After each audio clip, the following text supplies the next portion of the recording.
Let's talk about the number one secret reason why coaching prospects don't buy on your enrollment call, even though they tell you they love your stuff. And I just need to think about it, and I'm going to come back, and they never do. Why is this? Even if you do everything right, you offer them deals, you offer to cut the price in half, you tell them you'll give them a double the money back guarantee, all kinds of crazy stuff, and they still tell you, yeah, I love your stuff. You're the most amazing coach ever. I've read everything about you on your Facebook page and your blog and your videos and everything. I love you. I'm going to call you tomorrow. This is the way I make a decision. And they never come back or they never buy. Why is it? Here's why. This is the secret reason they will never tell you, but we need to fix it. They think it is less of an investment to not work with you. Let me unpack that here. So here's the situation.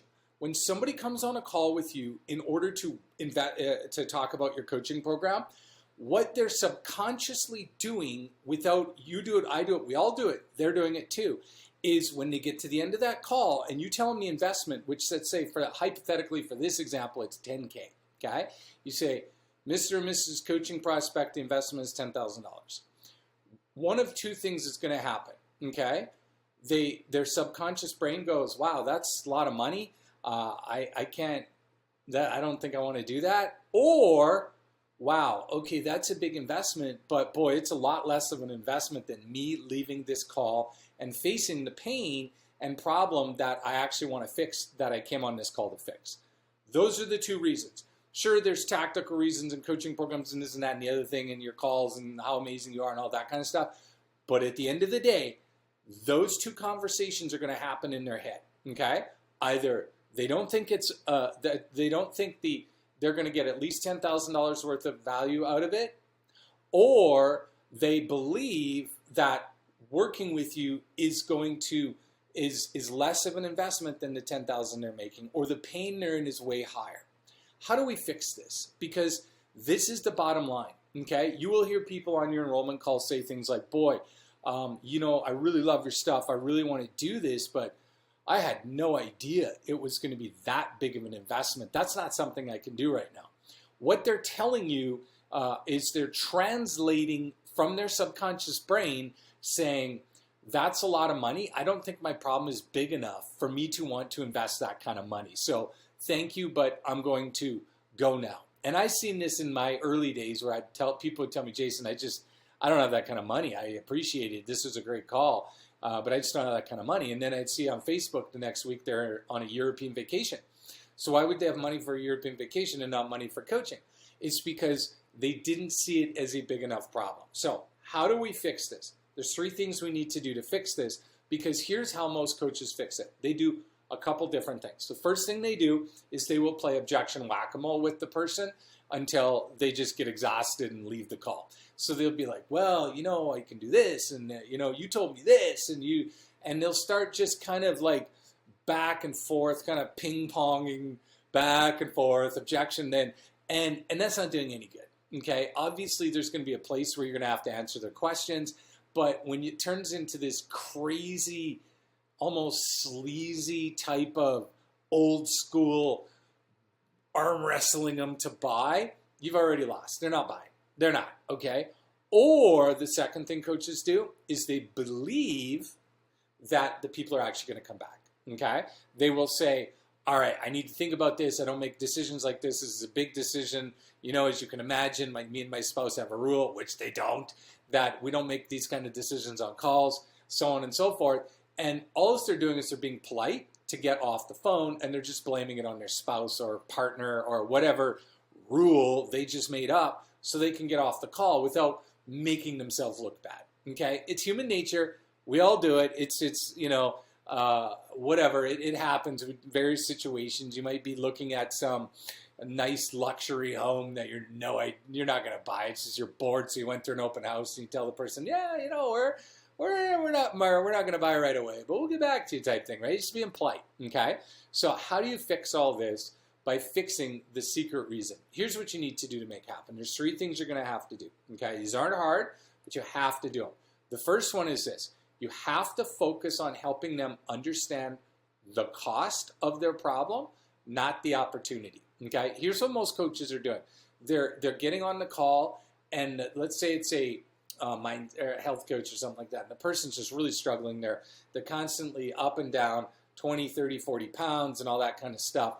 And oftentimes amateur coaches on these calls will be like, oh, that's okay. We're going to totally fix that. That's going to be so awesome. My coaching program is going to totally help you. I've got this thing and this way and this strategy and this trick and this and that. And they think they're actually helping them. They're not. People are not buying opportunities. You got to understand, in the coaching niche, people are more motivated to move away from a problem than to move towards an opportunity. Okay? It's human nature. Excuse me. We all do it. The motivation is greater to fix an existing problem than to have an opportunity. For example, most people, when the dentist's office calls and they're like, hey, you got a free cleaning on your insurance. Would you like to come in? We'll do a teeth cleaning. You're like, yeah, what is it today? It's Monday. All right, well, 3 Thursdays from now, mark me down. And then what do? They call and they're like, hey, your cleaning's tomorrow. You're like, shoot, I forgot. I got something else. You keep pushing it off, right? As an example of something to make it better. But I'll tell you what, when you wake up in the middle of the night with a massive toothache, the first thing you're doing is like, is that dental office open yet?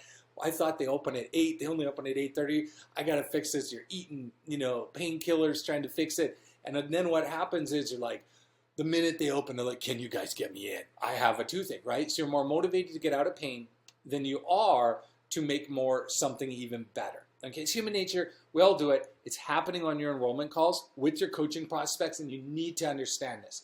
So the first thing you need to do is you have to make the call all about helping them understand the cost they are currently paying to be in this situation and not fix it. Okay, present, backwards. Okay, what is the cost of this? And it needs to be all through your call, because at the end of the day, when you drop the price and it's $10K for your coaching, they need to feel like, oh my gosh, I'm paying $20,000, $30,000, $50,000 in cost already to not fix this problem. So then when the prices drop, they don't see it as an apples to apples. They're like, oh, I have to do this. I know it's an investment, but boy, if I don't, look at the cost I'm paying. Now, financial cost isn't the only cost, right? There could be health costs. There could be tons of relationship costs. There's all kinds of costs. And it's your job on that call to figure that out and help them understand this is the cost. Now, you don't make it up. If they're not qualified, they're not qualified. You don't inject fear into them. That's not going to work either.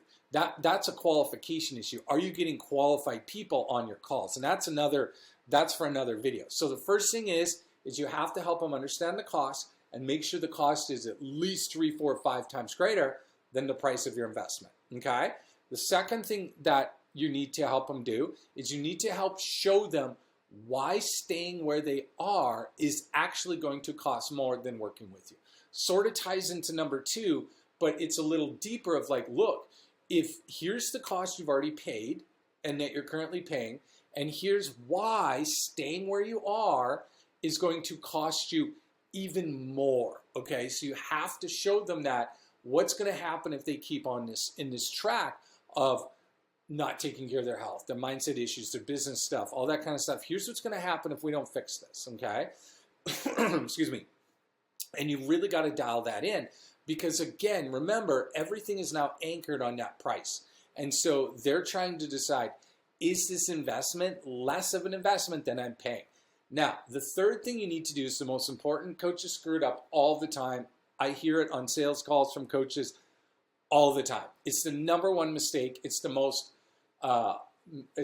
worst taught strategy, and almost all coaches do it. Now, before I teach it to you, what I want you to do is very important. I want you to do 2 things. The first thing is hit the like button, okay? Right below this video, hit like. Now, that way I know you like this video and I can create more of them like it. Second thing I need you to do is click the subscribe button somewhere above this video. So this way, you're going to be notified when all my videos come up, because I've got constantly new videos all the time. And what we're doing is I spend about $1 million a year on Facebook ads getting coaching clients for my own business. And then I create these videos and I teach you for free what's working, what we're trying, what we're doing, things like that. And just one of them could potentially change your business. You don't want to miss out on all these videos because, again, they're free and we're showing you all the things we're doing that's working, mistakes that we've made to get coaching clients. So spending a lot of money over on Facebook ads and then teach it to you for free. So click that subscribe button so you're going to be notified when more of these videos come out to help you get clients and enroll more coaches, okay? And enroll more coaching clients. Now, what is the third thing? The third thing that most coaches screw up is they future pace problems, okay? This is a really big deal, and most coaches don't know it. So here's what this means. What a lot of coaches will do is they will start saying things like, let's say somebody health-wise, and they're in their 50s, right? We use this example. They'll be like, hey, if you don't fix this, there's a very good chance you could have whatever health issues that are related in the late 50s, and this thing could happen, and about all these bad things that can happen with this, and and they start talking about future problems that the person doesn't already have, okay? That's different than number 2. Staying where you are, here's why it's going to cost you. If you stay where you are, it's basically you're expanding on what they've already told you.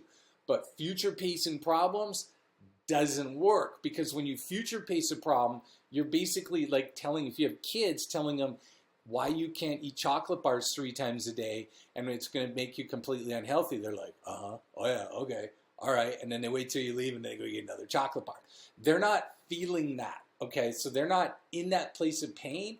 So it isn't internal, it's very external. So when you start selling prevention, it just that just goes in one ear and out the other, because they don't believe it, right? That's why people eat really bad and justify it. They go to really horrific fast food restaurants all the time. They're like, yeah, my genetics are good. It's not that bad. I exercise. I don't come here a lot. They justify these decisions, right? Because nobody really can grasp the future problems. It's human nature. So don't try and fix human nature. What you need to do is just stay away from it. Don't sell prevention. Don't focus on it. Focus on helping them to show them why staying where they are is going to cost more. Help them to understand the cost of not working with you is like this compared to this, and then focus in on that, and that will help fix the number one reason why coaching prospects don't buy. See it all the time. Seen it fix sales calls like that for coaches. So here's what I want you to do. What I want you to do is in the first pinned comment, there's a link to my upcoming webinar on the 300-word ad strategy and snowball system I used to get coaching clients without posting on social media and stuff like that all day. All right, well, obviously we create these free videos. They help you out, but the 99% of what we get our clients from is on Facebook ads. I want to show you, I've invested over $2.8 million in the last few years alone, and I want to share with you in that webinar what's working, what we've been doing, what's not working, lessons we made, massive changes in the coaching industry that a lot of coaches are teaching that don't work, and we're going to show you why they don't work. We're going to show you what to do instead, what's working to get coaching clients, and how you can do it starting on a small budget. Click the link in the pinned post, get registered for that webinar, and we will see you over there.